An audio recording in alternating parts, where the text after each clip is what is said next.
Standar costing adalah metode penentuan biaya dengan menentukan biaya standar sebelum proses produksi dimulai. Biaya standar ini mencerminkan biaya yang seharusnya terjadi dalam kondisi normal. Standar costing digunakan sebagai acuan untuk menilai apakah biaya aktual yang terjadi sudah sesuai atau masih terdapat penyimpangan di dalamnya.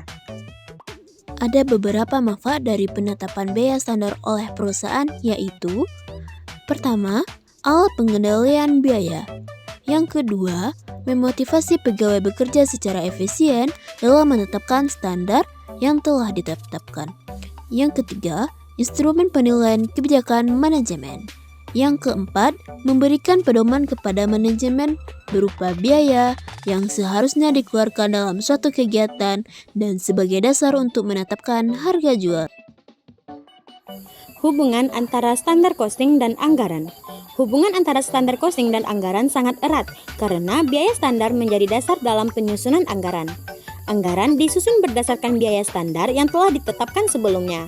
Jika terjadi selisih antara biaya aktual dan biaya standar, selisih tersebut dapat digunakan untuk mengevaluasi pencapaian, anggaran, dan kinerja perusahaan.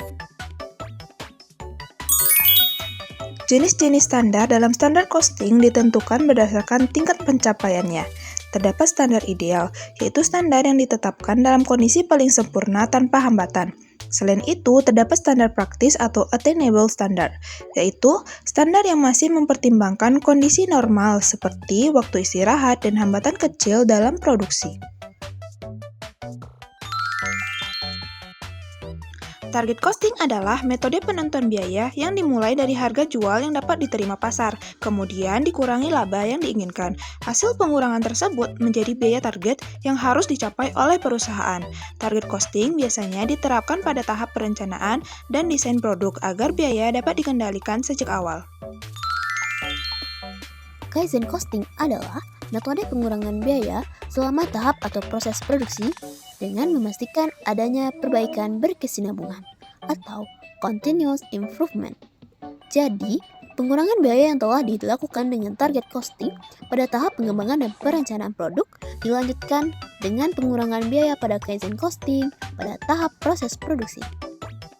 Perbedaan target costing, Kaizen costing, dan standar costing. Perbedaan utama ketiga metode ini terletak pada waktu penerapannya. Target costing diterapkan sebelum produksi dimulai. Standar costing digunakan sebagai alat pengendalian selama produksi.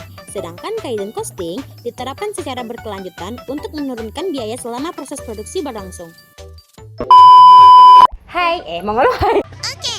Hai, jadi Kan satu pembangunan Biaya per unit adalah biaya yang transisi tapi itu aku lupa ini. Oke, Kak. terima kasih udah menonton. Dah.